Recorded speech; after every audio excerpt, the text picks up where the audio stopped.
Estamos, entonces, bueno, bienvenidas, bienvenidos, bienvenidas todas, todos otra vez a una jornada más de estas jornadas de feminismos, de historia del feminismo.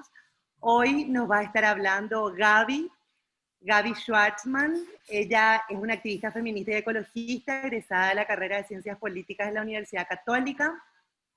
Es especialista en género, democracia y desarrollo rural sustentable. Coordinó diversos proyectos, trabajo de investigación, elaboración de políticas públicas en diferentes áreas que hacen relación al género también. Se ha desempeñado como formadora en ámbitos académicos, en organizaciones sociales y en espacios comunitarios rurales como urbanos. Hoy ella es integrante de la Red Agroecológica y también forma parte del Espacio Juliana, que como saben, algunos probablemente hoy estén ingresando acá por primera vez. Espacio Juliana es un espacio desde donde se hace salud mental con perspectiva feminista, donde están Paola Kohler, Fabiola Ibazuc. También se hace investigación de la historia desde una perspectiva feminista. Ahí está Gaby, Silvana Lescano, también yo trabajo con ellas. Y también hacemos comunicación desde una perspectiva feminista.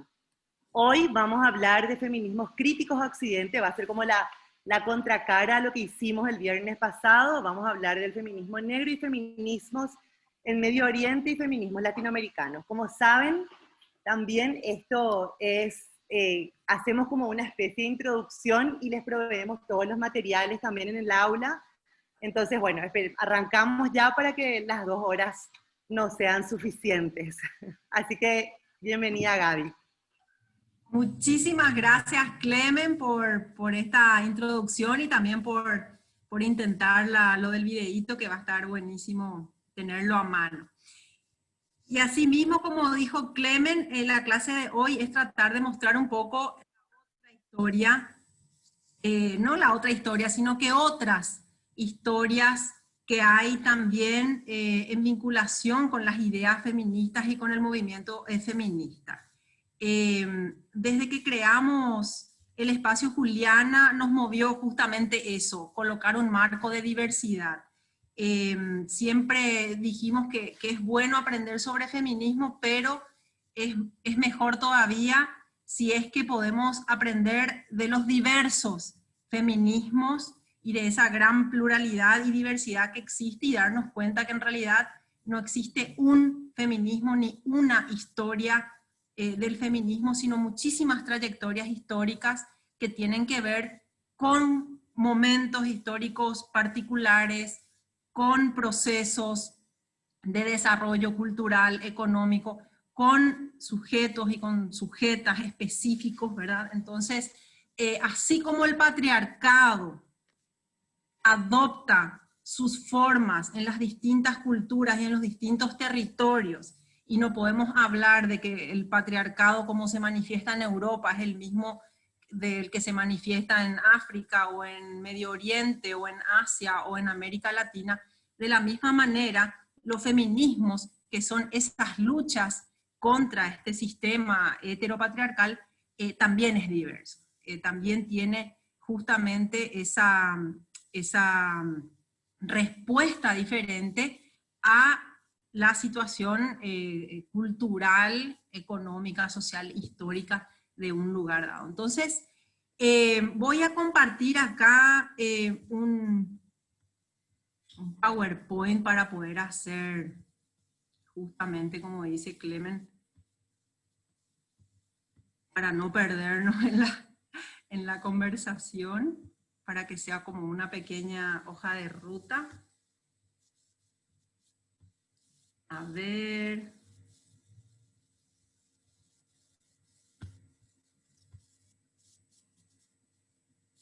¿Se ve ahí? Se ve perfecto. El PowerPoint. Bueno, perfecto entonces.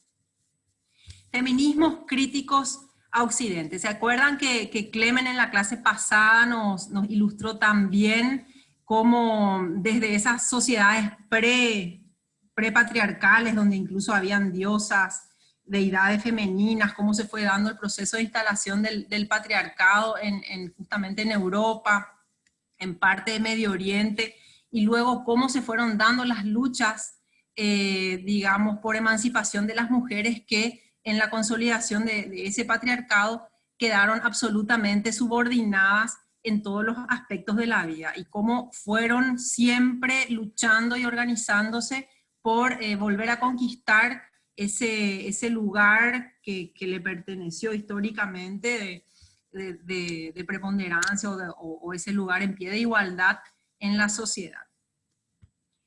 Pero bien, no podemos negar que el feminismo con ese nombre, con ese título, es producto también de un momento histórico europeo, de un momento histórico que justamente tiene que ver con la Revolución Francesa y el surgimiento de estas ideas más liberales, en un momento en que Europa se iba consolidando toda esta estructura de estados-nación, ¿verdad? De estos estados-nación modernos que vamos conociendo hasta el día de hoy. Pero ¿qué pasó en otras latitudes? ¿Qué pasó en otras partes del mundo que no tuvieron ese desarrollo que tuvo Europa, sino que tuvieron otros tipos de desarrollo, y sobre todo desarrollos que estuvieron marcados por estos procesos dolorosos de conquista, de colonización, justamente por parte de Europa, de Occidente, del mundo occidental? Entonces lo que hoy vamos a ver, hay muchos más feminismos críticos. Decirles también que hoy vamos a ver solo algunos, porque al menos no hemos tenido tiempo todavía de profundizar mucho hacia Asia, qué sé yo, en la India. Seguro que hay muchísimos también allí movimientos por investigar, pero lo que hoy vamos a ver son más o menos tres grandes trayectorias. Los feminismos negros, en donde podemos contar con el Black Feminism, que es el norteamericano, y luego tenemos también los feminismos propiamente africanos. Tenemos por otro lado los feminismos latinoamericanos, que tienen también una gran diversidad de trayectorias. Los feminismos autónomos, los feminismos indígenas, afro-latinoamericanos, el feminismo chicano y muchos otros más. Y los feminismos de Medio Oriente, ¿verdad? Allí también hay una gran variedad de feminismos, pero básicamente hoy vamos a ver lo que son los feminismos islámicos, los feminismos laicos, y este fenómeno revolucionario feminista en Kurdistán. ¿Y qué tienen de común? Acá tratamos de hacer como un esquema de puntos de intersección en que se encuentran estos feminismos. Los feminismos negros, sobre todo los feminismos africanos y los feminismos negros en Europa, sobre todo en Inglaterra, comparten con los feminismos de Medio Oriente esta mirada postcolonial, estas lecturas o estos abordajes de su historia postcolonial, que no es lo mismo que decolonial. Los feminismos negros, sobre todo el feminismo negro de Estados Unidos, y los feminismos latinoamericanos comparten más esta mirada decolonial o descolonial, tanto el enfoque postcolonial como decolonial o descolonial son enfoques teóricos que nacen en las academias, nacen como enfoques en general al principio, y luego muchas feministas hacen los análisis feministas de la postcolonialidad o de la decolonialidad. Entonces tenemos feministas postcoloniales y descoloniales. ¿Cuál es la diferencia? La diferencia tiene que ver con el tipo de proceso colonial que abordan. Los feminismos decoloniales o descoloniales son aquellos que parten del análisis de la conquista y colonización de América Latina, que fue el primer gran proceso de conquista y colonización dentro de lo que se llama sistema mundo, ¿no? Entonces parten de esta mirada de que la conquista y la colonia en nuestros territorios en América Latina estructuraron una forma de poder, a lo que le llaman la colonialidad del poder, que sigue vigente hasta el día de hoy. Que esa estructura de dominación colonial con sus propias sofisticaciones y con sus detalles y con sus novedades, sigue vigente hasta el día de hoy, más allá de que hayan habido procesos de independencia, etcétera, etcétera. Esa estructura de pensamiento racional, moderno, liberal, que también después engendró, por supuesto, el capitalismo, bueno, son estructuras que siguen vigentes. El postcolonialismo habla más de los procesos de colonización que se dieron posteriormente en la historia, sobre todo en los territorios de África y Medio Oriente. Sabemos que fueron momentos diferentes en los que Europa fue colonizando estos territorios. Y las independencias de estos países fueron muchísimo después también, son más recientes las independencias de los países africanos y también de muchos países de Medio Oriente se dan hasta incluso en la década del 70, del 80. Entonces son procesos de, digamos, siempre entre comillas, de independencias nacionales mucho más recientes, y es en ese contexto que nacen los estudios postcoloniales, como diciendo qué pasó en estos países después de las independencias de las colonias europeas, pero ya contextualizado en el siglo XX. Sin embargo, el descolonial lo contextualiza en, digamos, en 1492 hasta el día de hoy. Esas son las diferencias. Por otro lado, también hay una gran diferencia en el sentido de que los estudios postcoloniales son pensamientos generados en universidades europeas, básicamente, veréis, sobre todo universidades en Inglaterra, Francia, bueno, los países que justamente fueron los colonizadores después de Medio Oriente y de África, ¿no? Y los estudios decoloniales son estudios que se generan y se crean en la misma América Latina, en el país donde se dio el proceso de colonización. ¿Y qué comparten estas tres grandes trayectorias en común? Una crítica muy fuerte al racismo, o sea, al colonialismo, ya sea postcolonial o decolonial, al postre lo que colocan en el centro es una fuerte crítica al colonialismo y al racismo, porque el racismo finalmente es lo que estructura al sistema colonialista.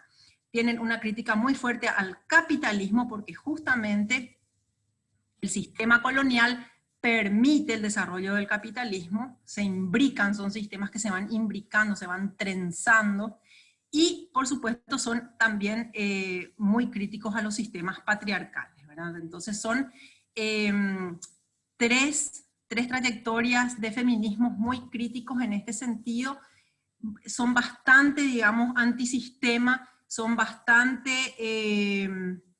digamos, duros incluso hacia esta idea de que los Estados-nación modernos pueden darnos soluciones a los problemas de las desigualdades de género, de raza, de clase, etc. Tienen como esta mirada más interseccional, más global y más sistémica. Y son feminismos que quieren cambiarlo todo, ¿verdad? Porque parten de esa crítica de que sus naciones y sus historias han sido marcadas en común por las historias de colonialismo, explotación, esclavitud.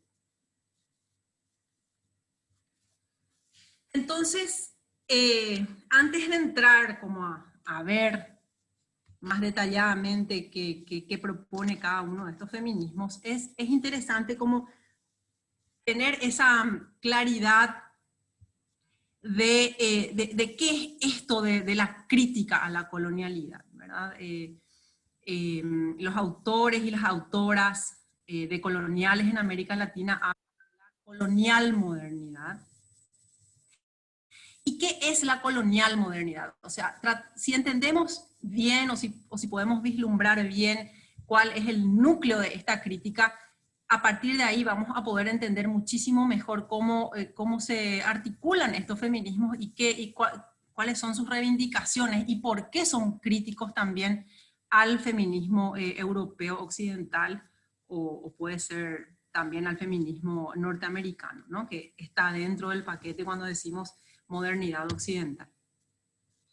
Bien, entonces podríamos decir que la colonial modernidad se construye sobre 4 grandes genocidios, que también fueron 4 grandes epistemicidios. Es difícil esa palabra. ¿Qué quiere decir?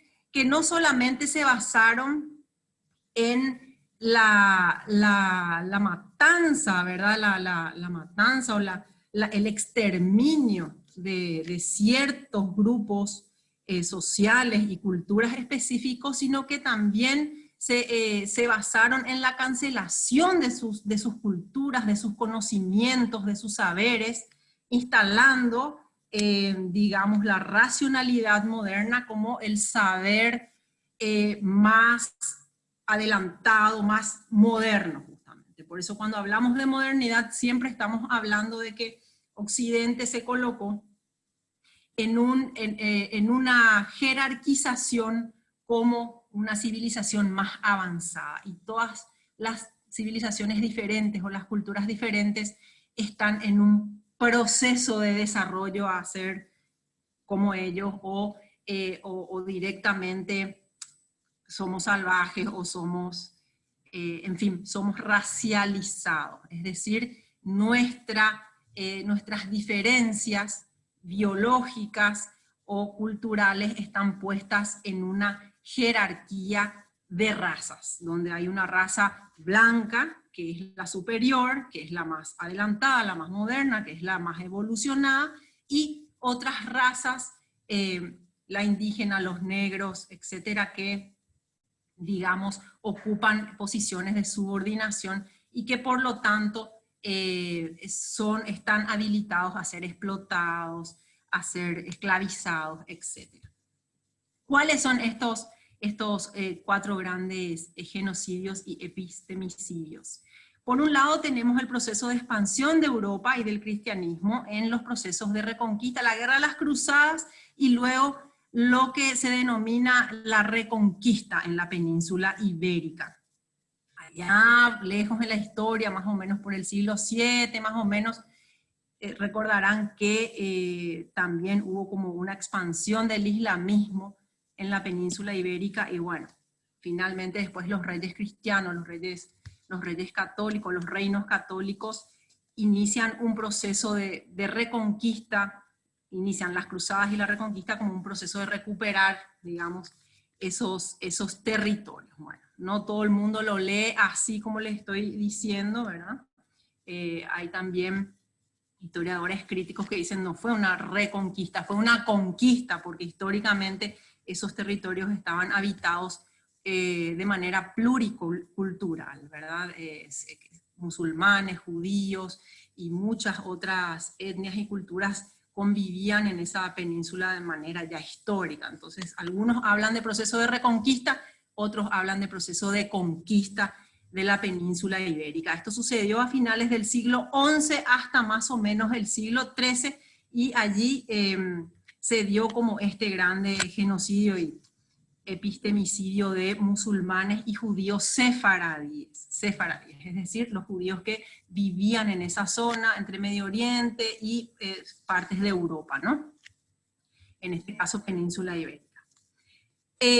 Luego tenemos justamente alrededor del siglo XV, la caza de brujas, entre el siglo XV y siglo XVIII en Europa, la famosa caza de brujas que también describió Silvia Federici en Calibán y la bruja, un proceso de exterminio de una clase social, pero sobre todo de las mujeres de esa clase social, porque el exterminio fue dirigido a mujeres campesinas que vivían en estas comunas, que no eran ni vasallos, vasallas, ni tampoco vivían en los burgos, sino que eran poblaciones de campesinos libres, como le decían algunos, o como le dice Silvia Federici, de los comunes, ¿verdad? Eran poblaciones de los comunes, que era como una como un tercer grupo social cuando entró a final justamente del medioevo, entró en conflicto el feudalismo con lo que después iba a ser la burguesía, había un tercer sector social. Para que ese tercer sector social, que estaba muy movilizado y que podía disputar el poder también en esa transformación feudal, esta casa de brujas apunta a hacer desaparecer ese tercer grupo social y que la disputa quede entre, digamos, las monarquías y la burguesía, que se resuelve, sabemos ya, más adelante con el ascenso de las burguesías en una nueva estructura social, ¿verdad? Esto lo explica justamente Silvia Federici en Calibán y la Bruja. Entonces, es un segundo genocidio. Más o menos también siglo XV, más o menos en la misma época, entonces tenemos la conquista y colonización de América. Ahí tenemos el genocidio indígena, y también más o menos en esa época, entre los siglos XV y XIX, el genocidio, el lento genocidio africano. 12 millones de africanos aproximadamente, africanos y africanas, fueron enviados a América, tanto del sur como del norte, como esclavos y esclavas, ¿no? Para tratar de ilustrar esto que les comenté. Este mapa está pésimamente hecho, pero como no, soy malísima para manejar el tema de mapas, pero más o menos voy a tratar de explicar estos cuatro genocidios, ¿no? Porque acá es donde tenemos que tener así mucha claridad de qué hablamos cuando hablamos del colonialismo. Entonces, fíjense, Europa se encontraba en expansión. Esos procesos entre las cruzadas y la reconquista de la península ibérica forman parte de un proceso de expansión de Europa, sobre todo de expansión de estos reinos cristianos, católicos, que estuvieron 3 siglos de guerra en guerra conquistando territorios, hasta que en 1492 terminaron de conquistar el último puntito acá abajo en la península ibérica, que digamos pertenecía, que estaba todavía en manos musulmanes, creo que era Granada, y justamente cuando terminaron de reconquistar la península ibérica en 1492, pegan el salto en el mismo año a América del Sur. Entonces, esto lo colocan todos los teóricos de la decolonialidad. Tenemos que entender la conquista y colonización de América como parte del mismo movimiento colonizador que ya venía realizándose al interno de Europa 3 siglos antes, o sea, el training conquistador y el training colonizador que ya venía teniendo Europa, tenía 3 siglos de desarrollo. Entonces, simplemente se les acabó acá la tierra y por accidente, lo que quieran, pero llegaron finalmente y continuaron con el mismo proceso de colonización en América del Sur. Entonces es en 1492 cuando termina ese proceso de reconquista de la península ibérica, y que es donde recién empieza, digamos, la historia de España como España, porque antes era el reino de Castilla, el reino de Valencia, el reino de Vera y Aragón, o sea, eran, digamos, era el armado feudal, ¿no? Recién acá termina de unificarse, sobre todo con la unificación de los reinos de Castilla y Aragón, que son los que emprenden esta reconquista hasta retomar, digamos, el control de todo este territorio y saltar. Es como, ahora que está tan de moda este tema del salto zoonótico, ¿verdad? Cuando el coronavirus saltó del animal al humano,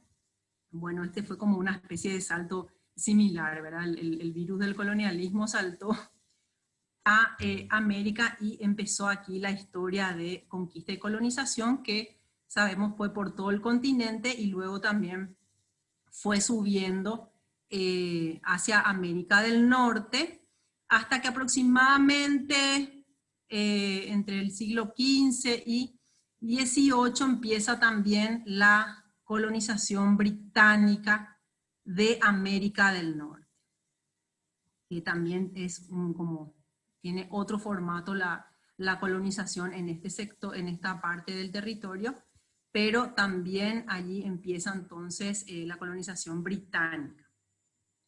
¿Qué pasó? Pasó que a finales, bueno, en 1776, primero se independizan las famosas 13 colonias, es la primera independencia acá en América, y luego a principios del 1800, en la primera década, en las primeras 2 décadas del 1800 se le independizan todas las colonias americanas, así que, digamos, dejaron de ser colonias europeas. Entonces, cuando se les acabó, digamos, el negocio colonizador en América, en 1884 empieza la colonización europea en África, digamos, colonización ya con este formato de estados europeos, y luego, después de la Primera Guerra Mundial, ya en el siglo XX, la colonización de países en Medio Oriente, después de, digamos, con la derrota de lo que era el Imperio Otomano, ¿no? Entonces, lo que es interesante de ver acá es que justamente para esta empresa colonizadora se necesitó toda esta mano de obra esclava, o sea que todo ese proceso de esclavitud está ligado a la conquista y colonización de América, y también está ligado a la caza de brujas. La caza de brujas en Europa, la esclavitud africana y el genocidio indígena en América Latina están totalmente ligados a la consolidación del capitalismo europeo, ¿verdad? Esa desacumulación originaria en estos lados del mundo significó la acumulación originaria de capital en los países del norte, en los países del centro, en los países desarrollados, en los países del primer mundo. Pónganle el título que quieran, bueno, son los títulos que ellos mismos se pusieron, ¿verdad? Y este otro lado, entonces somos los que estamos en vías de desarrollo, somos el tercer mundo, el cuarto infierno, el qué sé yo, ¿verdad? Entonces queda claro cómo a partir de este proceso colonizador, que es un proceso que empieza con un proceso, digamos, de colonización interna en Europa y después se expande y se convierte en lo que Wallerstein coloca como sistema mundo. A partir de 1492, con el descubrimiento de América, con la conquista y colonización de estas tierras, el mundo se configura como un solo sistema. Eso no era así antes. Se configura económicamente, se configura políticamente, con un centro y sus periferias. Con un centro que extrae de sus periferias lo que necesita para su propia acumulación. Acá puse también la línea de Tordesillas porque es una línea muy simpática que, digamos, españoles y portugueses se juntaron allá por 1494 y yo me imagino que habrán puesto un mapa sobre una mesa y agarraron una regla y hicieron una línea recta y dijeron, de acá para acá me toca a mí y de acá para allá te toca a vos. Y así se repartieron la empresa colonizadora, así una línea recta. Imagínense lo que no importa lo que atravesaba, esto quedó para Portugal y esto quedó esta parte quedó para España justamente. Bueno, ¿y todo esto qué tiene que ver con justamente con los feminismos? Bueno, los feminismos justamente toman esto, dice, bueno, a partir de ese sistema mundo que se configura con el sistema colonial, ¿quién pasa a ser el sujeto de la modernidad? Y el sujeto de la modernidad, de esta colonial modernidad, está, digamos, estructurada sobre esta idea de raza, que es una jerarquía entre supuestas diferencias biológicas. Eso no existía antes de 1492. Existían las diferencias étnicas, existían todo lo que vos quieras, pero no existía la idea de que había una raza superior en Europa. O sea, cuando los europeos de las distintas nacionalidades luchaban con los musulmanes, era de igual a igual, o con otras culturas, era de igual a igual. Sin embargo, a partir de 1492, no es de igual a igual la lucha, sino que es justamente una dominación, lo que se instala es un sistema de dominación y un sistema jerárquico donde hay, digamos, una supuesta raza superior y otras razas que quedan absolutamente subordinadas. Entonces, el sujeto de la modernidad es este hombre blanco, heterosexual, con poder, cuya racionalidad está separada del cuerpo, ¿verdad? La razón es lo que está por encima de todo, pertenecen a élites ilustradas, políticas, es antinatural, es antipopular, es misógino, homofóbico, racista, etcétera, etcétera, etcétera. Esa es la característica del sujeto de la modernidad. Frente a eso, por supuesto que en Occidente mismo se desarrollan estas modernidades emancipadas, críticas a ese mismo modelo, los socialismos, los anarquismos, el feminismo occidental y otras ideas, otros pensamientos, digamos que son críticos a estas estructuraciones jerárquicas y a esta configuración del poder, ¿no?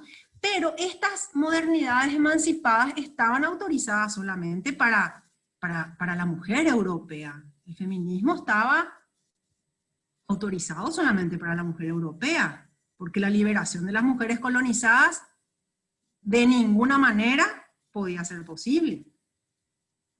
De ninguna manera se le podía permitir a una indígena, a una negra, a una afrodescendiente ser feminista. ¿A quién se le ocurre eso? Si es que se blanquea, si es que se blanquea en el sentido de que adopta la mentalidad blanca, bueno, ahí la autorizamos. Pero desde su otredad, negado. Esto fue así mucho tiempo.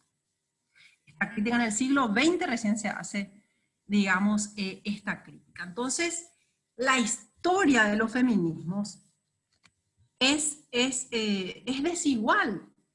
Es desigual porque mientras que las mujeres luchaban en Europa por sus derechos a voto, por sus derechos a ocupar, a salir del ámbito doméstico para salir a trabajar, en América teníamos mujeres indígenas que trabajaban de sol a sol explotadas, y esclavas africanas que fueron arrancadas de sus comunidades, de sus familias, y tenían que trabajar de sol a sol. Son mujeres que siempre trabajaron, mientras que en Europa las mujeres reivindicaban el derecho al trabajo, por ejemplo, o el derecho a voto, etc. Entonces, se van configurando trayectorias históricas diferentes. Por eso es que el feminismo occidental no podía dar todas las respuestas que necesitaban las mujeres racializadas y subalternizadas de estos territorios.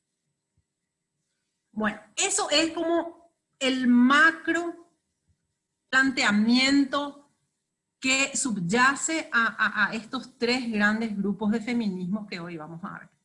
Entonces, a partir de acá vamos a hacer como una muy breve y fugaz recorrida, a ver un poco, sí, muy breve y fugaz recorrida por estos feminismos, porque no vamos a tener tiempo. En el espacio Juliana hacíamos en 2 talleres esto que vamos a hacer hoy en un solo encuentro. Entonces después en el foro van a tener muchísimo material que le dejamos, y tenemos ahí algunas preguntas para que se animen a ir también colocando sus dudas, lo que fuera, y les invitamos a que participen en el foro, tanto del tema de la semana pasada como de este tema de esta semana.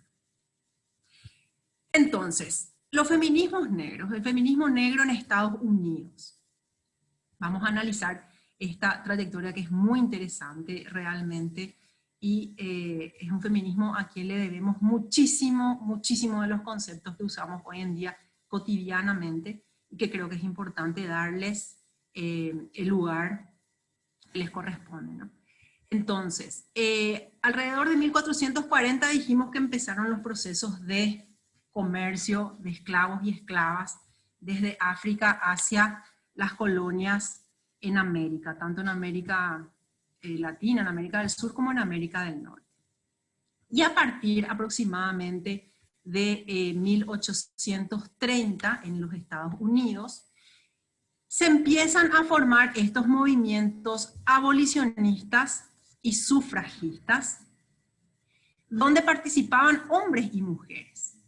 Pero dicen los estudios, sobre todo Angela Davis, y les invitamos a que la lean, sobre todo en este libro que ella escribió, de raza y género, que es genial toda la historia que ella describe allí, se coloca al abolicionismo quizás como la primera militancia que tuvieron las mujeres blancas en los Estados Unidos. Son en estos grupos abolicionistas, que era por ponerle fin a la esclavitud, porque sabemos que en los Estados Unidos, en los estados del sur, la esclavitud duró muchísimo más, ¿verdad?, que en los estados del norte. Entonces, las mujeres empezaron a participar en estos grupos abolicionistas, y también ellas luchaban por el sufragismo. Entonces, al principio hubo una interesante alianza entre mujeres blancas y mujeres negras que participaban fuertemente de estos grupos abolicionistas y también sufragistas por el derecho a voto del sufragismo femenino, estamos hablando, ¿verdad? Pero ¿qué pasó? Empezaron a tener una serie de encuentros, fueron varios, pero en 1851, en la Convención de los Derechos de las Mujeres en Ohio, hubo una ruptura de esa alianza. Hubo tensiones y se generó una ruptura. ¿Por qué? Porque las mujeres negras querían ser sufragistas también. Y allí las mujeres blancas dijeron, no, espera un poco. O sea, nosotros queremos que se termine la esclavitud, pero que las mujeres negras voten, que tengan todos nuestros derechos igual que las mujeres blancas. No sé, se lavaron las manos, se hicieron así medio que cero onda, algunas abiertamente eran racistas y decían, no, estamos a favor de que se termine la esclavitud, pero no pueden ir sus hijos a las mismas escuelas que nuestros hijos. O sea, en el fondo, el racismo continuaba, era por una cuestión económica el tema de abolir la esclavitud, pero no estaban dispuestas a luchar por los derechos civiles y políticos de sus hermanas negras. Y allí, si Clemen ¿tenés, Clemen, el videíto? Tengo, comparto. Dale, vamos a ver qué dijo Sojourner Truth en 1851, donde se dio esta ruptura justamente. Tengo que dejar yo de compartir, ¿verdad? Sí.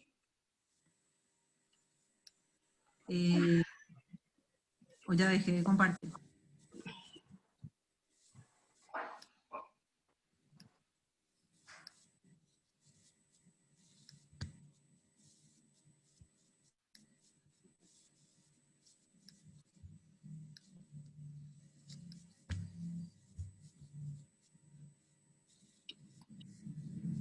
Espera, parece que me van a esperar un ratito porque no sé. La ventana se te fue. Sí.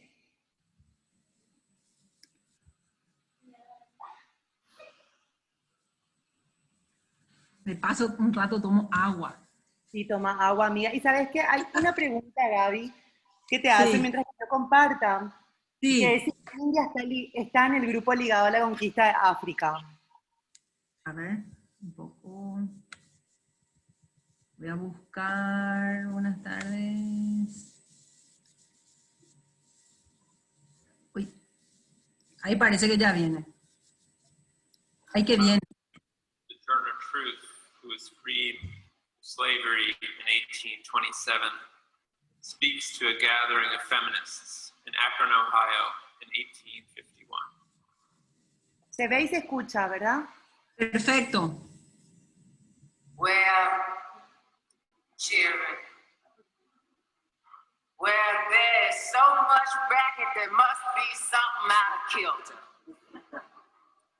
I think twixt the Negroes of the South and the women of the North, all talking about rights, the white man will be in a fix pretty soon. But what's all this here talking about? That man over there says that women need to be helped into carriages and lifted over ditches to have the best place everywhere. Nobody ever helped me in a carriage, or over a mud puddle, or gives me the best place. And ain't I a woman?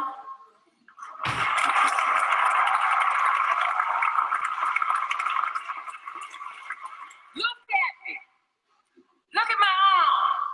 I have plowed and planted. I can work as much, no man can head me. I gathered in the barns, and ain't I a woman? I could work as much and eat as much as a man when I get it, and bear the lash as well, and ain't I a woman? I have borne 13 children and seen most of them sold off to slavery, and when I cried out in my mother's grief, none but Jesus heard me, and ain't I a woman? When they talk about this thing, what's that thing in the head? What they call it? Intellect. That's it, honey. What's that got to do with a woman's rights or a Negro's rights? If my little cup won't hold but a pint and yours hold a quart, wouldn't you be mean not to let me have my little half measure full? Then, that man there, that night, that little man in black, he said, women can't have rights as much as men, cause Christ wasn't a woman. Where did Christ come from?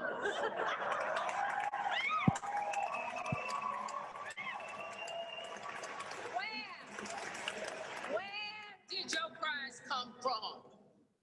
From God and a woman. Man ain't had nothing to do with it.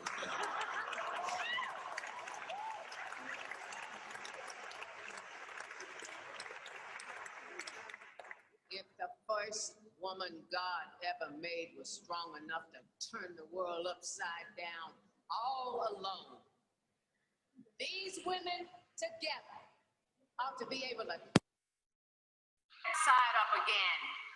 And now they is asking to do it. The men better let them.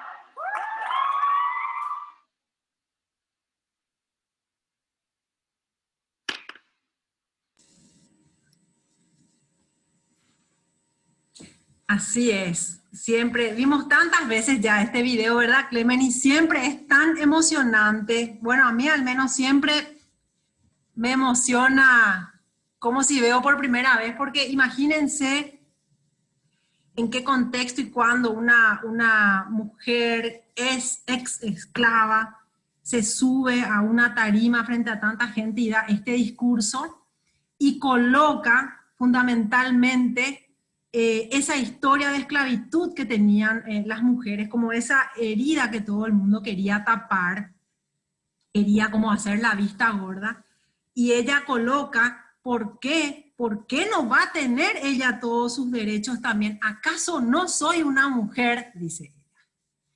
Frente a esa tendencia que estaba puesta allí de que las mismas feministas no estaban dispuestas a luchar por todos sus derechos. Entonces, es muy interesante, y esto justamente marca una trayectoria diferente. A ver un poco si es que a mi PowerPoint. A ver. Otra vez, mientras ves eso, Gaby, les quería comentar que si quieren escribir los comentarios o consultas o preguntas en el chat, pueden hacerlo y cuando Gaby termine, entonces damos apertura al debate. Exactamente, vayan dejando sus preguntas, sus dudas, no tengan vergüenza de colocar la pregunta que quieran o las críticas que quieran. Bien, entonces, ahí se ve ya el video, ¿verdad? Digo, el PowerPoint. ¿Verdad, Clemen? Se ve, Gaby. Perfecto, bueno. Entonces se da esta ruptura y el sufragismo blanco... Igual, Gaby, podés agrandar para que se vea pantalla completa. Cierto. No olvidé de ese detalle. Ahí. Acá. El sufragismo blanco o el feminismo blanco norteamericano va tomando una trayectoria de lucha aparte hasta que en 1920 se logra el derecho a voto de las mujeres y bueno, paulatinamente y sucesivamente fueron adquiriendo todos los otros derechos que reivindicaban, ¿no?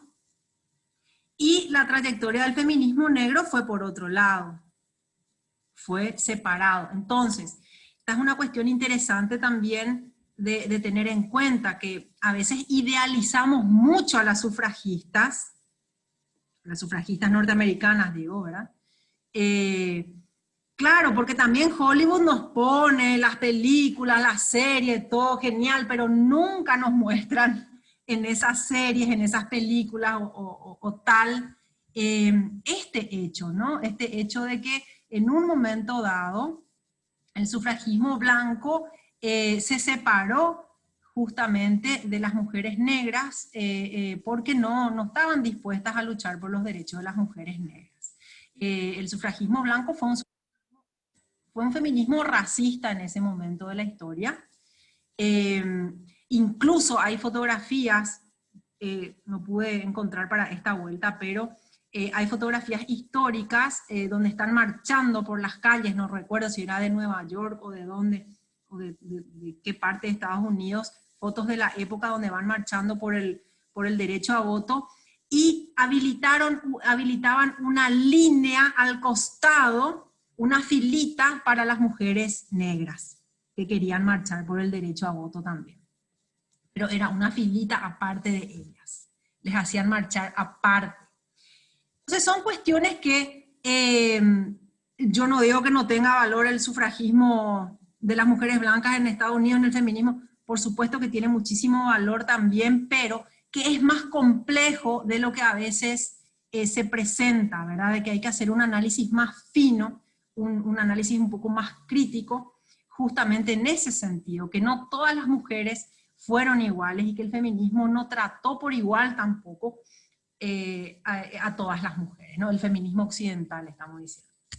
Entonces, acá las mujeres negras siguieron luchando hasta que se dio la abolición de la esclavitud en 1886, la abolición total de la esclavitud en 1886, pero eso no quiso decir que a partir de ahí, digamos, la población afrodescendiente, la población negra, adquirió todos sus derechos, ni mucho menos. Se vivió en un sistema de apartheid, donde había baños para blancos, baños para negros, había ómnibus asientos en el ómnibus para los blancos, asientos en el ómnibus para los negros. Los niños y niñas no podían ir a las mismas escuelas que los niños y niñas blancos, no podían educarse, no podían acceder a los mismos trabajos. Entonces hay toda una política segregacionista en Estados Unidos, racista, ¿verdad? Durante el siglo XX. La lucha allí, ¿qué hicieron las mujeres negras en esas décadas de las luchas, digamos, antirracistas? Ellas utilizaron, digamos, las herramientas que ellas tenían. Ellas eran muy orales, eran muy claro, como no accedieron a educación como otras mujeres, eran muy de la tradición oral. y el lugar donde tenían para congregarse y aprender, sobre todo aprender a hablar y aprender a dar discursos. Si ustedes se fijan en el video que vimos, que es una representación del discurso de Sojourner Truth, pero la verba que tenía, ¿verdad? Ese discurso está escrito, se puede acceder, está entre los materiales que les dejamos en el foro.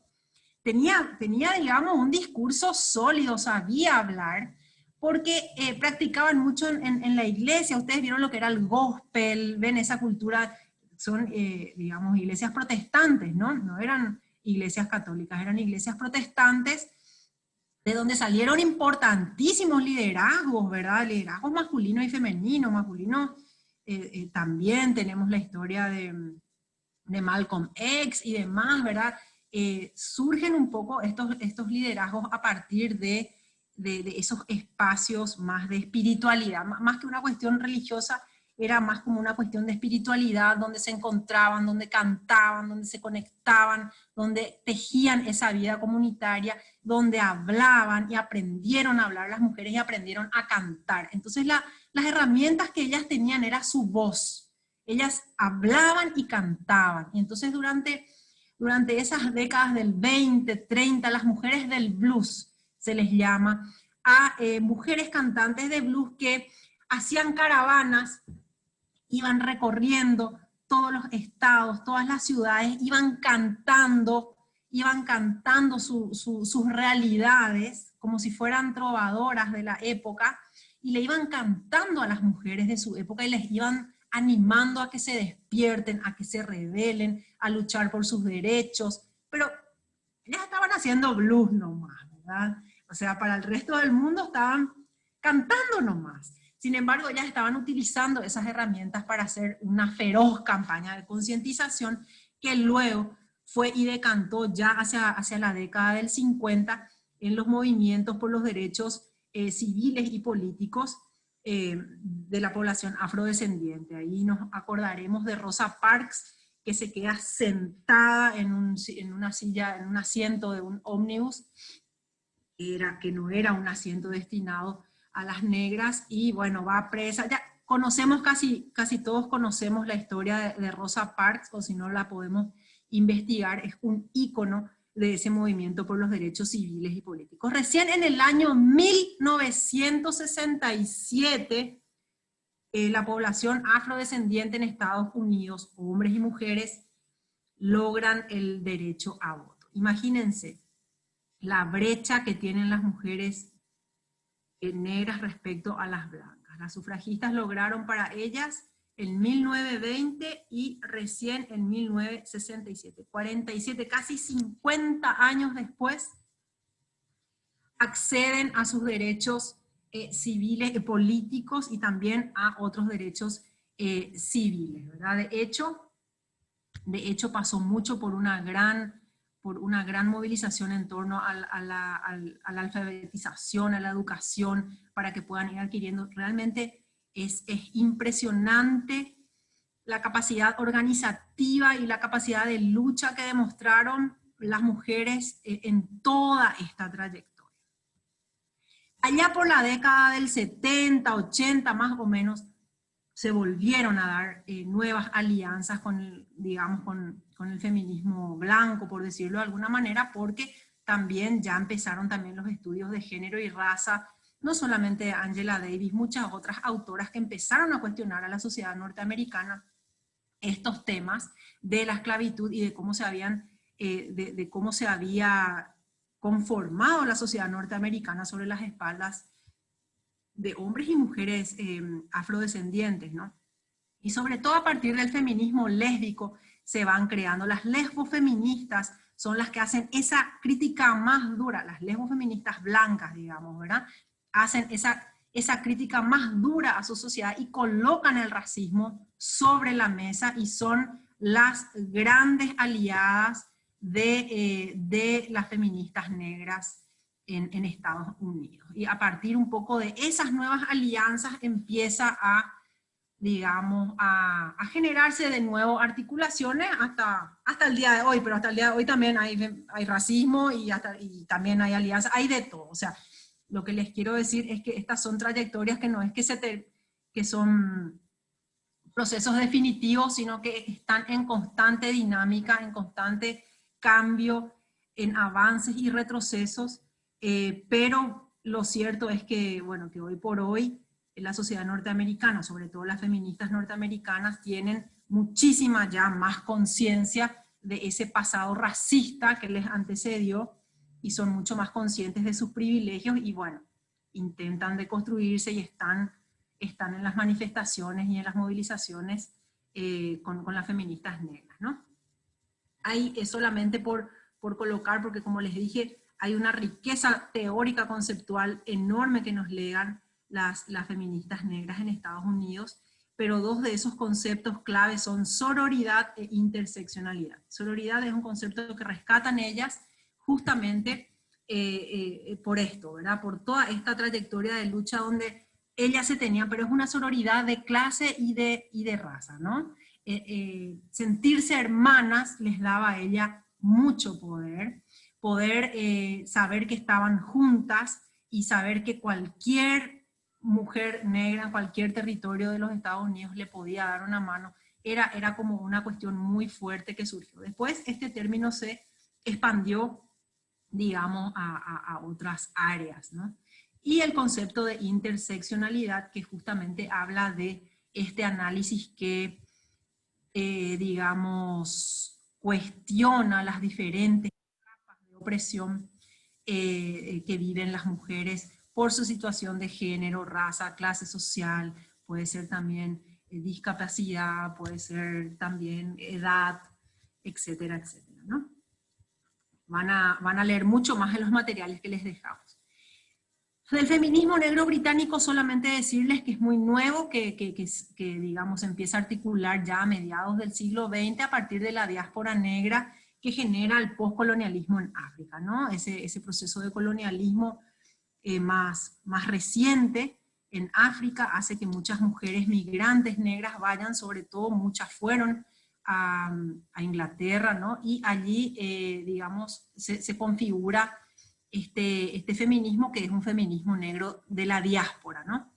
Y los feminismos africanos propiamente, ya en la década de los 70, 80, son también bastante recientes, también se generan en sus propios contextos postcoloniales, post-independencias nacionales, en los 70, en los 80, donde se plantean también, bueno, en la configuración de estos nuevos estados, ya no somos colonia, en la configuración de estos nuevos estados que vamos a construir, qué lugar vamos a ocupar las mujeres. Y ahí los feminismos africanos son muy, muy, muy diversos, muy complejos también porque son muy diferentes a muchos de los conceptos y las nociones que tenemos acá desde América Latina, ¿no?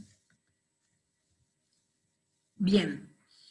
Otra trayectoria tiene que ver con los feminismos latinoamericanos, y aquí siempre hacemos como una diferenciación de tres categorías cuando hablamos de feminismos latinoamericanos. Una cosa es hablar de la lucha de las mujeres en la historia latinoamericana. Estamos hablando de la lucha de las mujeres indígenas y afrodescendientes en la colonia, de los procesos, de las comuneras en distintos países de América, de las independentistas, las que lucharon, digamos, al lado de los líderes varones para los procesos de independencia en América Latina.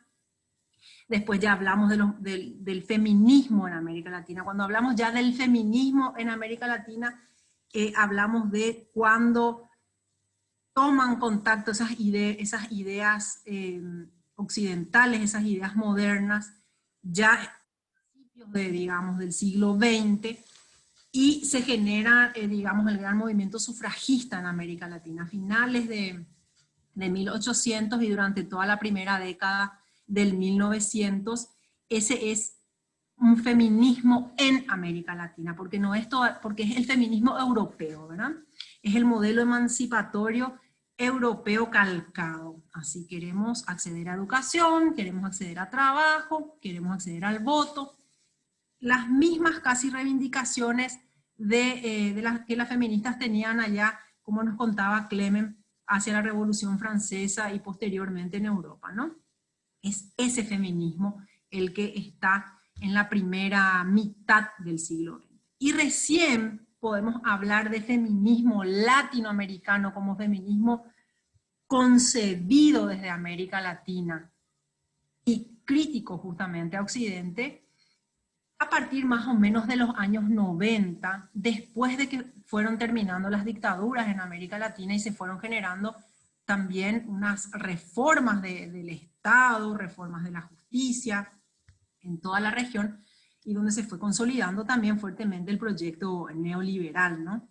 Entonces aquí tenemos unos primeros grupos de feministas que son las autónomas, que allá por el 94, 95, 96, en varios encuentros que se generaban de los grupos feministas de América Latina, colocan el tema de esto del feminismo occidental, ¿no? Y dicen, bueno, acá hay un feminismo que es hegemónicamente blanco, que no tiene en cuenta que en América Latina hubo procesos de colonización, que hubo procesos de esclavitud, que tenemos mujeres indígenas, que tenemos mujeres, y que solamente buscan un tema de igualdad de derechos y qué sé yo, y no cambios estructurales. Es un feminismo que ha abandonado la idea de revolución, ¿verdad? Entonces, los feminismos autónomos están en contra digamos, al Estado, porque colocan toda esta crítica que hicimos antes. Los Estados-nación en América Latina son producto de la colonialidad, entonces siempre van a dejar fuera a ese otro o a ese otro racializado, y también son críticas al feminismo de las ONGs o a ese feminismo más liberal, institucional, ¿verdad? Que para ese entonces era el feminismo hegemónico en América Latina, ¿verdad? Para los años 80-90 la mayoría de las organizaciones feministas eran ONGs, porque esa era la estrategia en ese momento, justamente del neoliberalismo, de contener, digamos, a la sociedad civil en los márgenes de lo políticamente correcto, ¿verdad? Que no se persista en una idea revolucionaria de cambio de estructura, sino seguir con las mismas estructuras, retocando. Dictaduras no nos gustan, pero tampoco nos gusta que nos salgan con alguna otra cosa muy rara. Entonces está acá la sociedad civil, que con cooperación internacional vamos tapando los agujeros que el Estado nos llena, y ahí también estaba ese feminismo. Eso critican las autónomas y es, podríamos decir, como el puntapié de estos feminismos críticos latinoamericanos. Ahí también las disidencias sexuales muy fuertemente se cuestionan, y cuestionan también el modelo, digamos, el movimiento LGTBI europeo, blanco, cuestionan, dicen, no es lo mismo ser lesbiana en Francia o ser lesbiana en una villa en Argentina o en los bañados de Asunción o en una favela de Río de Janeiro, no es lo mismo. Plantean esta mirada interseccional y de nuevo colocan, ¿verdad? Que el movimiento LGTBI blanco occidental pretende como una inclusión, ¿verdad? Ya cuestionan luego la palabra inclusión, porque ¿quién es quién para decir te incluyo o no te incluyo, ¿verdad? Ahí ya hay una autorización y ya hay una jerarquía, ¿verdad? Dice, estos son movimientos que buscan la igualdad de derechos para la igualdad de género, pero no cuestionan lo que está pasando con el extractivismo en nuestros territorios, lo que está pasando con el neoliberalismo, la precarización de nuestros trabajos, nos estamos quedando sin vivienda, sin esto, sin aquello, etcétera, etcétera. Entonces, también las disidencias sexuales latinoamericanas toman distancia digamos, de ese movimiento LGTBI occidental blanco, ¿no? Están los feminismos negros de América Latina y el Caribe, que también colocan sus historias de esclavitud, de explotación, los feminismos indígenas, los feminismos comunitarios, que ya son feminismos de base. Esto también se diferencia un poco de los feminismos europeos, tanto el feminismo negro en Estados Unidos como los feminismos, por ejemplo, comunitarios, indígenas, campesinos, villeros o de favela, son feminismos que son de base, o sea, nacen de base, no nacen de las teorías feministas, sino que son mujeres que se organizan para su propia supervivencia dentro de sus contextos, dentro de contextos sumamente duros por la consecuencia de un modelo económico que les perjudica enormemente, por la explotación, por la degradación de la naturaleza.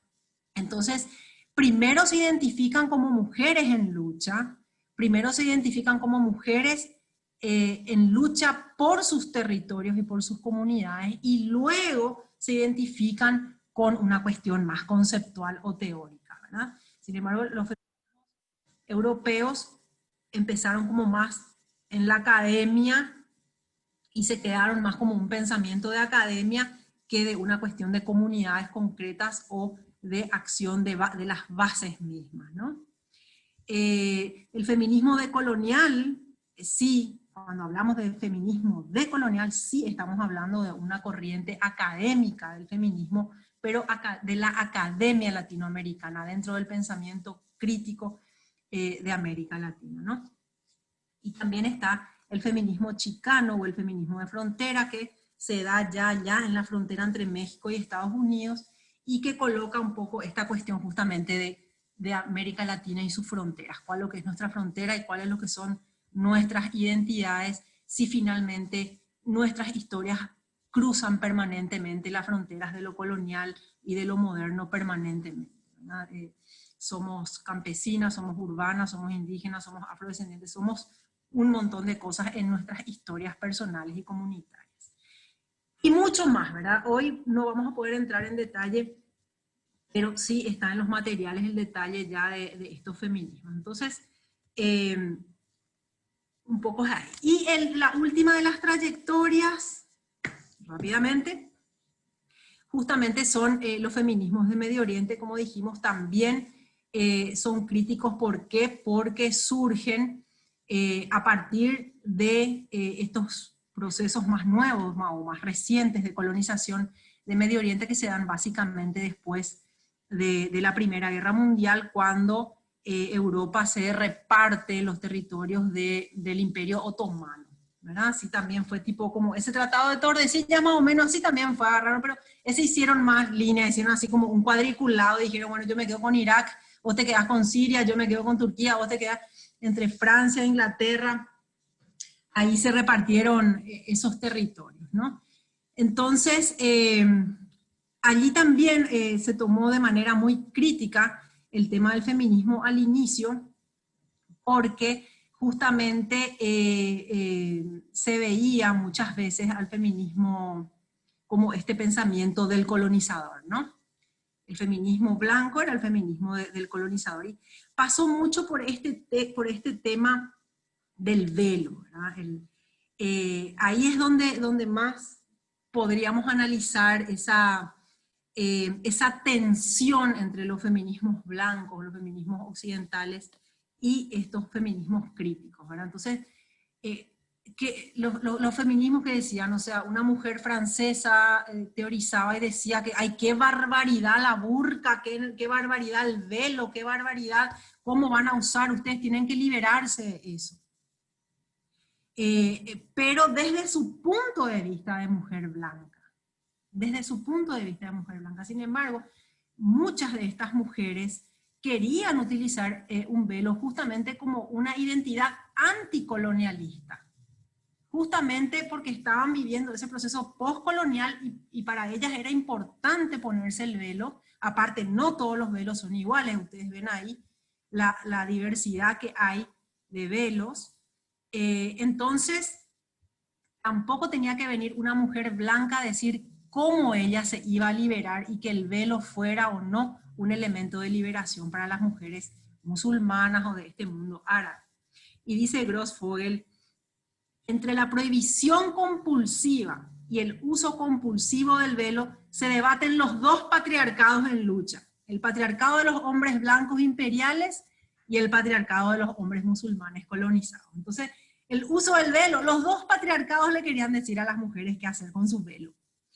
Y la postura de las feministas islámicas es que cada mujer musulmana, no los hombres, deben decidir usar o no el velo, en qué momento y en qué forma, como decisión autónoma y a conciencia. O sea, ¿cuál era la liberación de esa mujer musulmana o árabe? elegir ella si quiere o no usar y en qué momento y cómo. Esa es su liberación. No usar o no usar, simplemente, sino cuándo, cómo, dónde, y con esa conciencia de que me lo voy a poner ahora porque con esto voy a decir que hemos sido colonizados, o usar como una bandera política su velo, ¿no? Entonces, el feminismo occidental que celebra el no uso o las prohibiciones del uso del velo en estos estados son cómplices junto a sus estados colonizadores de la opresión de las mujeres del tercer mundo. Complejo es este tema de los feminismos en Medio Oriente, pero es muy interesante porque ahí es como nos damos cuenta cómo todas y todes tenemos muchísimo todavía de mentalidad colonial y a veces queremos ver y juzgar a mujeres desde nuestras posiciones privilegiadas, que es lo que tendría que ser su liberación o su emancipación, querer decirles como una especie de mansplaining, pero entre mujeres, de qué es lo que nosotros le vamos a explicar, cómo es lo que se tienen que liberar o cómo es lo que se tienen que emancipar, ¿verdad? Entonces, es interesante tener siempre en cuenta, digamos, estas miradas críticas. Y por último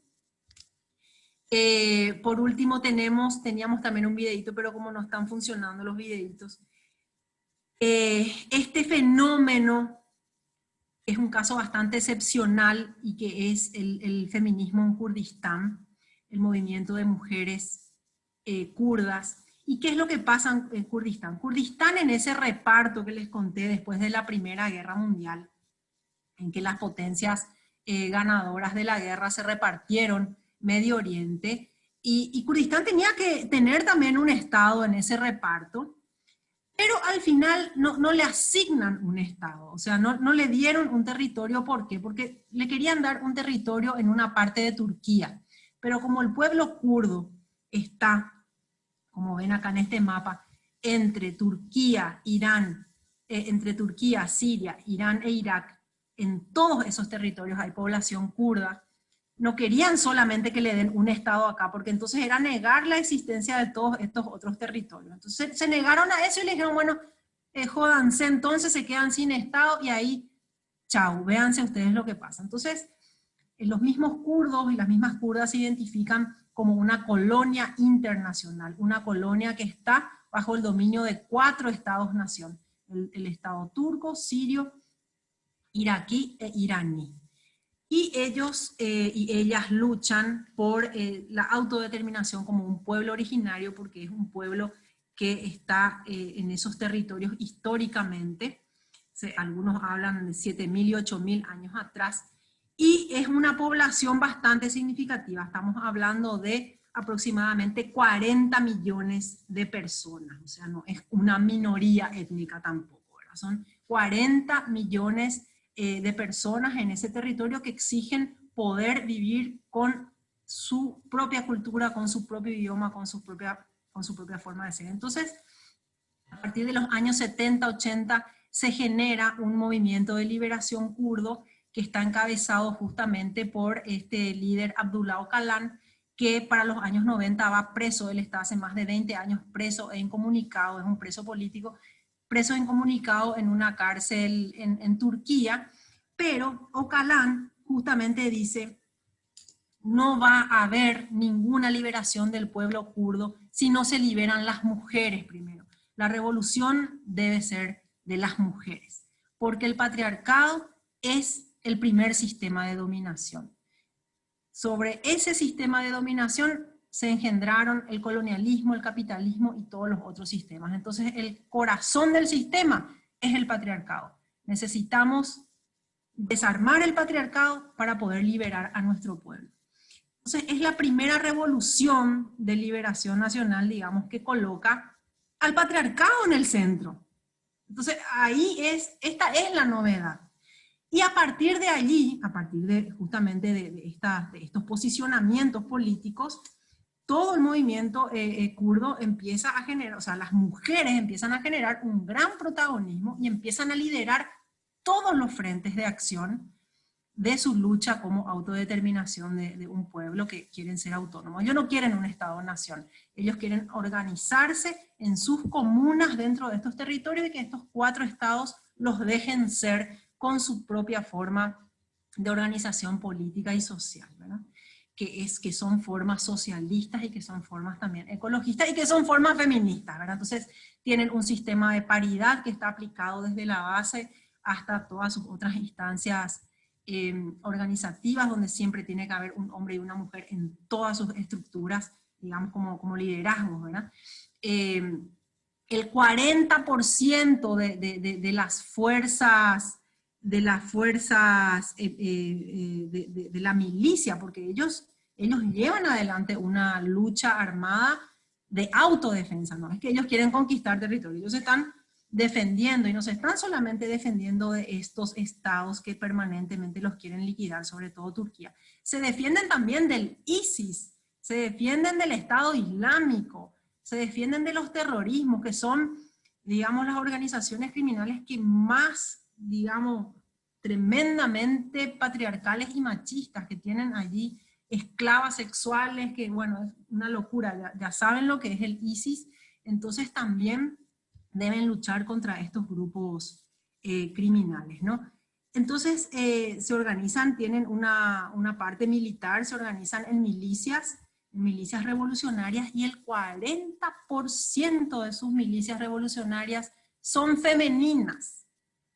Nunca ninguna milicia, todas las milicias revolucionarias han tenido participación femenina, la Revolución Cubana, las partisanas, la Revolución Civil Española, todas han tenido. No decimos que las mujeres no han participado en las milicias revolucionarias, pero nunca fueron el 40%. O sea, el 40% es prácticamente la mitad, ¿verdad? Pero no solamente están en el frente armado, que es como esa parte más marketinera, más visible, porque los medios de comunicación por ahí siempre nomás quieren visibilizarles, sino que además están en toda la organización comunitaria, en las cooperativas económicas, tienen sus propias casas de la mujer, donde abordan el tema de las violencias, están, digamos, totalmente organizadas, y diríamos nosotros, ¿verdad? Desde el lugar donde estamos, como en Medio Oriente, que es tan machista y que es tan esto y aquello. Bueno, resulta ser que el feminismo más revolucionario de este momento de nuestra historia está ahí, en Medio Oriente, en Kurdistán, transformando las bases mismas de sus sociedades y propulsando, digamos, una organización de democracia directa con autonomía, unas comunas que son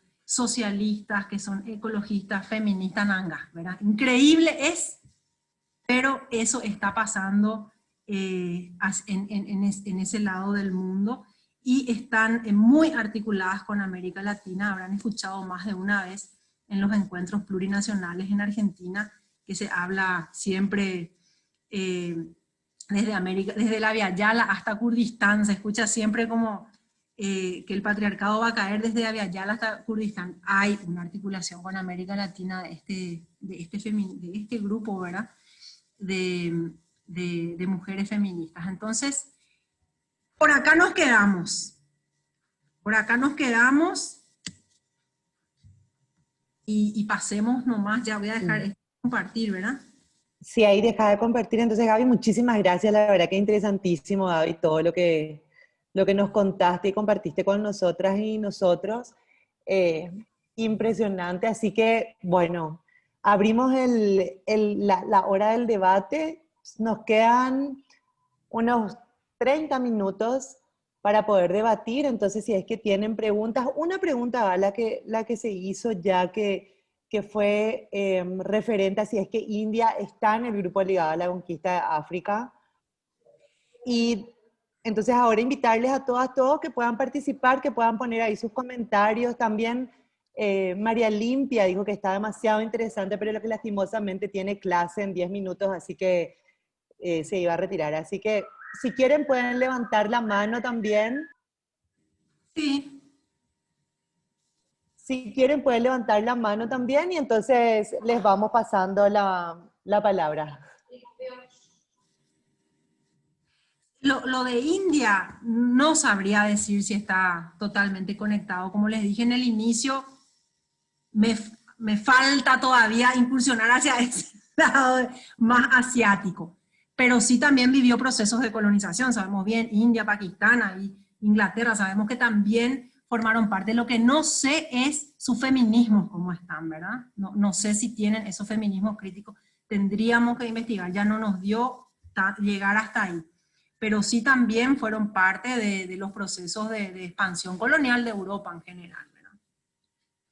Acá hay otra pregunta, Gá, que dice, por favor, ¿podrían explicar en qué momento se dan los zoológicos humanos y cómo estos se abolen? No tengo idea.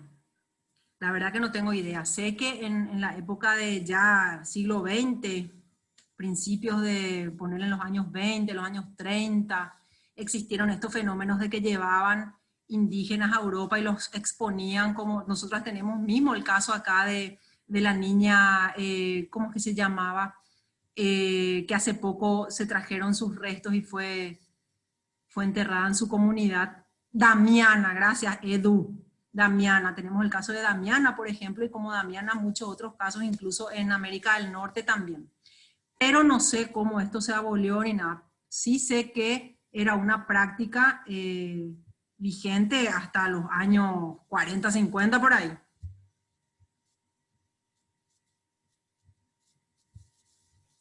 También eso, decirles que sí, ahí a Mónica le contesto, las clases quedan grabadas, todas las clases que vamos haciendo quedan grabadas en el aula virtual del Juan de Salazar, así que pueden ir accediendo a medida que tengan, que puedan y que quieran, ¿verdad? Y otra vez les invitamos a que participen de los foros porque eso también va a ayudar a poder enriquecer para nosotras y también para todos los que están participando, ¿no? Acá hay otro Gaby, otra pregunta, dice, ¿cuál desde su punto de vista, Clemen y Gaby, es la forma ideal de posicionarse sobre los feminismos que contemplan distintos postulados y o tienen como integrantes a mujeres de distintas realidades?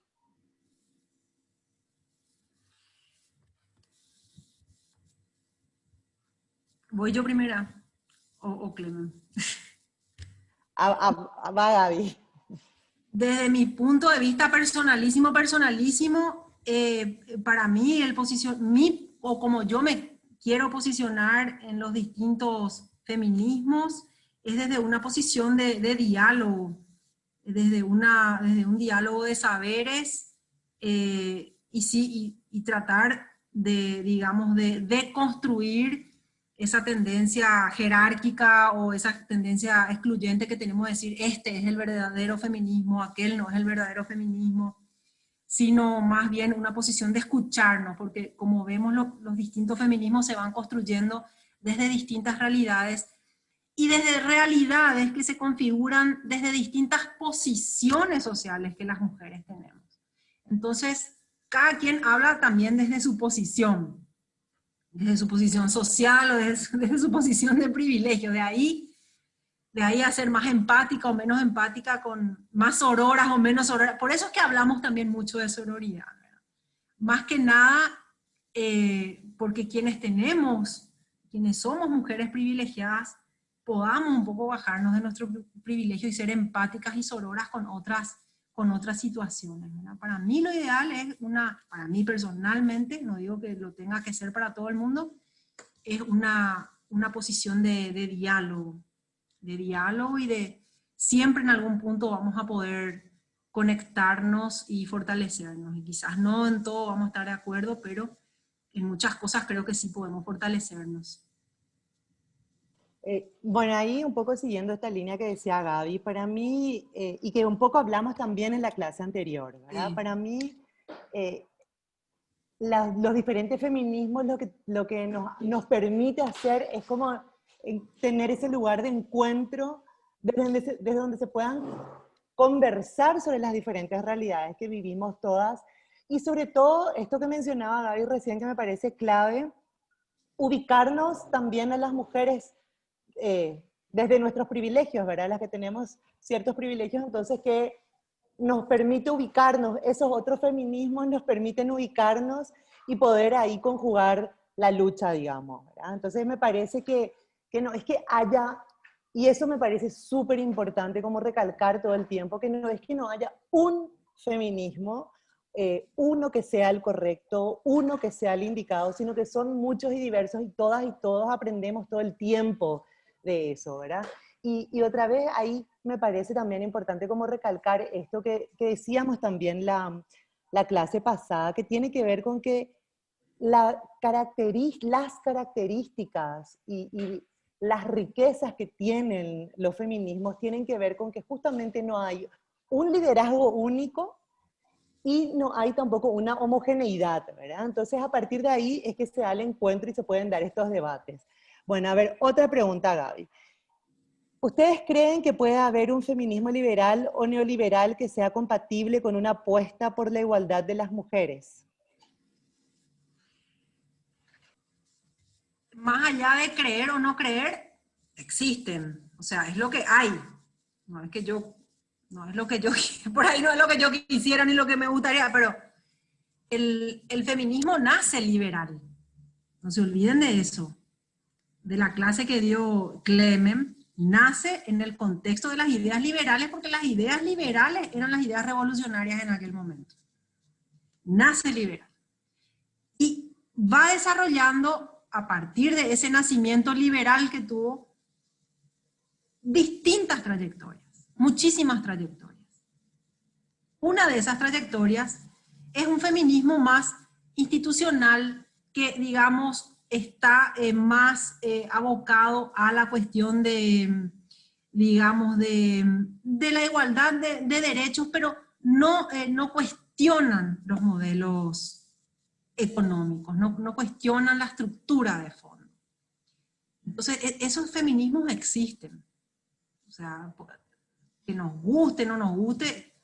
Después se han desarrollado muchísimas otras trayectorias de todos estos otros feminismos críticos, ¿verdad?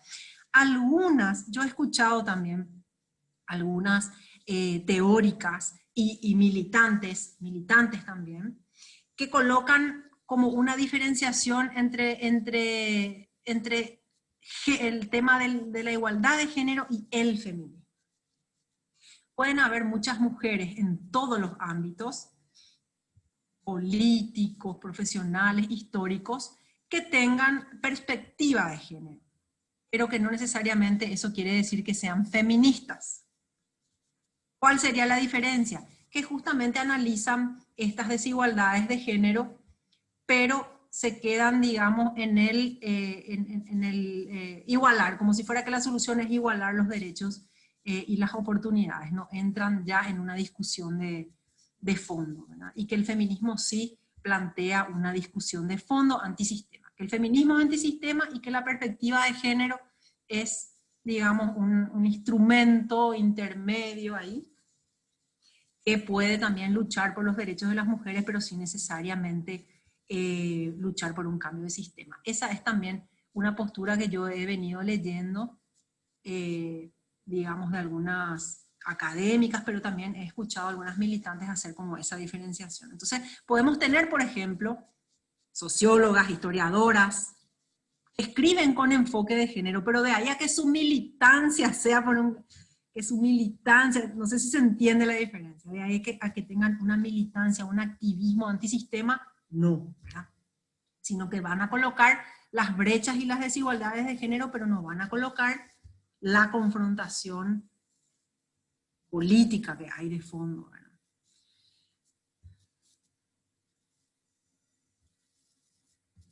¿verdad? Sigo con los comentarios y preguntas. Paolo Herrera dice, el libro Devuélvannos el oro, cosmovisiones perversas y acciones anticoloniales del colectivo Ayú, migrantes transgresores, desarrolla una parte de lo de los circos humanos y está en PDF, Perfecto, o sea que se puede acceder. Quizás podamos compartir también en el aula. Después, a ver, Cecilia dice, sé que es un tema un poco complicado, pero respecto a la discusión del hijab, burka, hijab y otros tipos de velos, me interesaría saber cuál es su opinión personal respecto a su uso como una opresión machista religiosa. Por supuesto, no es que el Islam sea la única religión que utilice normas que pueden ser consideradas machistas, sino como para tocar el tema a tratar? Soy una total ignorante para hablar, como no pertenezco a esa cultura.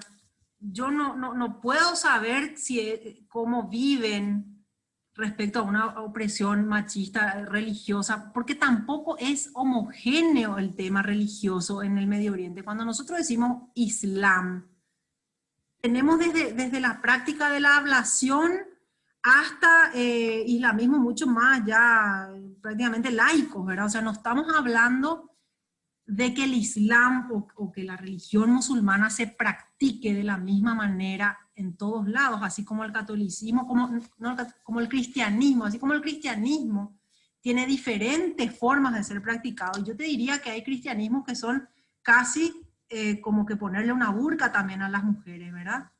Entonces, de conservadores que se tienen que tapar de aquí para allá, todo lo que la rodilla, que no se le tiene que ver nada.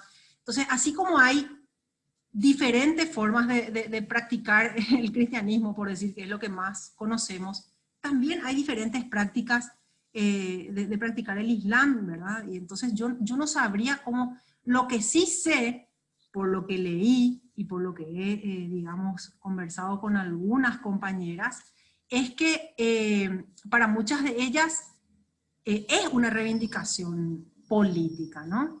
Más allá, o sea, han resignificado, lo puede ser que en un principio lo hayan vivido como una imposición patriarcal religiosa, pero después lo resignifican y se lo ponen para mostrar su autonomía al decir, ahora me lo pongo porque quiero. No sé si se entiende. Entonces una cosa es ponérmelo porque me obligan y otra cosa es ponérmela porque me lo quiero poner y porque quiero decir soy una mujer musulmana o soy islámica. Entonces, tiene como muchas aristas. Muy personalmente, qué sé yo, las opresiones religiosas en todas las religiones, así como decimos que no hay un feminismo mejor que otro, yo tampoco quiero decir que hay un patriarcado mejor que otro. Las diferentes formas, y por eso también, qué sé yo, ya sé que es Argel, las feministas siempre a veces somos tan Argel en algunas cosas, pero recuerdo que hace poco cuando salió esa prohibición cuando era el tema de la pandemia, ¿verdad? Que salió esa prohibición de IPS, de entrar a IPS con short y camisilla y eso, ¿se acuerdan? Y algunos hicieron memes comparando con las mujeres usando burka, ¿verdad? Que dentro de poco ya vamos a ser así como ellas. Entonces ahí, a mí por lo menos me molestó, o sea, me hizo ruido, porque imagínense que, qué sé yo, en Medio Oriente hagan un meme con la mujer paraguaya, así como nosotras somos, ¿verdad? Burlándose, porque finalmente es una burla a la mujer, porque no se está burlando finalmente nos están burlando allí de los hombres, no están colocando el cuerpo de un hombre, están colocando el cuerpo de una mujer con la burka. De nuevo es el cuerpo de la mujer el que se coloca ahí para la burla y para la humillación, ¿verdad? Y como poniendo hasta este pensamiento, porque ese es el pensamiento colonialista, nosotros somos más avanzados que ellos. Nuestro patriarcado, seremos patriarcales, pero estamos más avanzados que ellos. Entonces, creo que así como no tenemos que jerarquizar los feminismos, tampoco hay que jerarquizar los patriarcados en el sentido de decir que hay patriarcados más moderados y patriarcados más salvajes por cómo tratan los cuerpos de las mujeres, ¿verdad? Creo que allí ellas tienen sus propias lecturas de lo que significa el uso del velo y creo que lo que tendríamos que hacer es leer eso y entrar en contacto con lo que ellas ya pensaron, ¿verdad? Al respecto.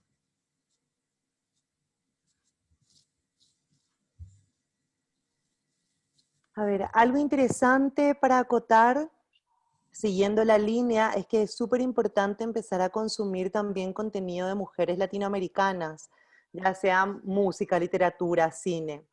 Y ahí también, Gaby, si me permitís, quería como aclarar una cosita nomás que tiene que ver también con esto de la cultura, ¿ya? Porque finalmente la utilización del velo, cualquiera sea su denominación, digamos, también tiene que ver con una cuestión cultural y de identidad.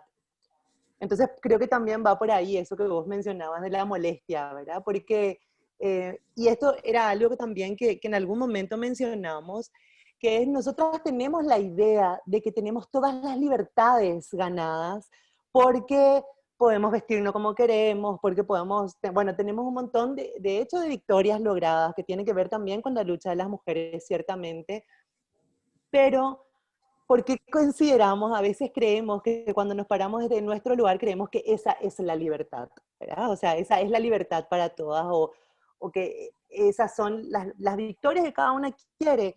Y recuerdo que hubo en un momento, y que son feministas, eran feministas eh, islámicas, que ellas decían, ustedes, y le dijeron en un encuentro de mujeres a las occidentales, porque decían, ustedes critican que nosotras utilicemos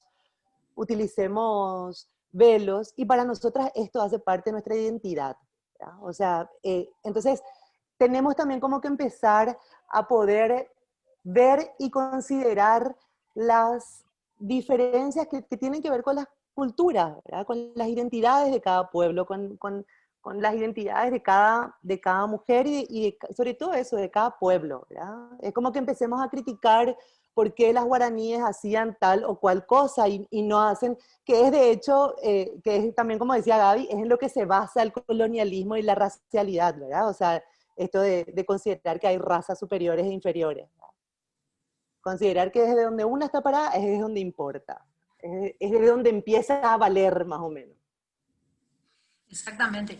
Y volviendo un poco al tema justamente de las compañeras kurdas, ellas usan su bandera de lucha de su pañuelo ese que se ponen. Ciertamente no es una cuestión restrictiva, pero no sé si, a ver un poco, no sé si, acá tengo una foto, no sé si vieron, es un pañuelo todo floreado.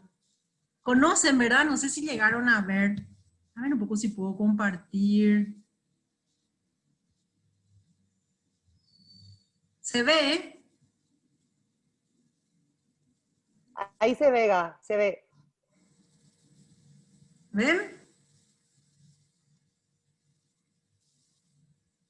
Son diferentes usos. Sí, se ve. ¿Ven? Y esta es su bandera de lucha, es como un pañuelo floreado. Ahí están en todas. ¿Ven? Están en el frente de batalla, pero ellas llevan su velo. O sea, no es un velo, es una pañoleta, pero son los distintos. ¿Ven? Este pañuelo verde floreado, ese es el más típico. Y es una bandera de lucha para ellas. Por ejemplo, ciertamente mucha de la población kurda no es islámica, son pueblos preislámicos, tienen sus creencias anteriores al proceso de expansión del Islam en Medio Oriente, entonces tienen otras religiones que no son islámicas, pero mucha de la población kurda sí también ya fue islamizada, ¿verdad? Pero ellas, por ejemplo, lo usan de una manera bien política también.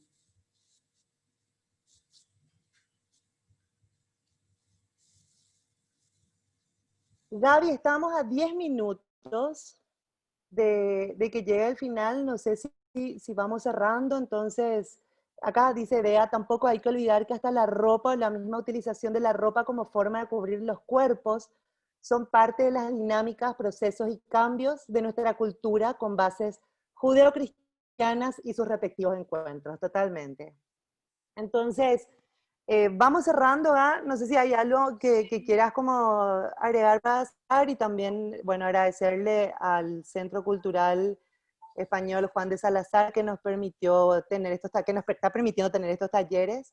Vamos a continuar el viernes que viene, vamos a hablar sobre la primera parte del feminismo paraguayo, digamos, toda la primera parte del siglo XX, y el siguiente viernes, que es la última sesión de estos talleres, vamos a hablar de la segunda mitad, digamos, hasta hoy. Entonces, les invitamos a seguir participando, les agradecemos muchísimo que estén, y les invitamos sobre todo a que puedan participar del foro y también poder continuar ahí con los debates. Nosotras estamos reatentas a eso, así que eso. Así es. En los materiales que les dejamos en la clase, al final, sobre todo de esas cartillas que son en Word, que están en Word, al final hay mucha bibliografía, y nosotros pusimos toda la bibliografía, pero como dijeron acá las compas, empecemos a consumir lectura latinoamericana. Hay muchísimas mujeres latinoamericanas escribiendo, produciendo conocimiento.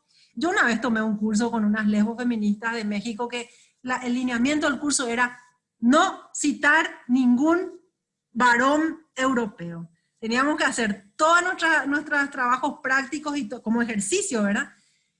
Pucha, yo le quería citar a De Sousa Santos, Carancho, digo, ¿no? Entonces iba y encontraba una Rita Segato, ¿verdad? O yo le quería citar a un, qué sé yo, ¿cómo es que se llama? ¿Qué sé yo? A los filósofos europeos, los sociólogos, no. Y ahí te vas encontrando con la gran producción que hay de mujeres latinoamericanas en el campo de la academia desde esta perspectiva colonial. Así que ese es como el mensaje para cerrar. Leamos más literatura académica, teoría latinoamericana, porque el feminismo latinoamericano está produciendo muchísimo y es muy interesante todo lo que se está produciendo. Así que bueno, no sé si Silvia quiere decir algo también. Bueno, nada, pues cerrar y agradeceros porque, bueno, creo que, como se comenta en el chat, ha sido súper interesante y eso, que se puede seguir profundizando con los materiales en la plataforma porque, claro, a ver, en una sesión toda esta diversidad de feminismos, pues hay material y material para seguir, ¿no? Así que nada, daros las gracias y nos vemos el próximo viernes. Genial.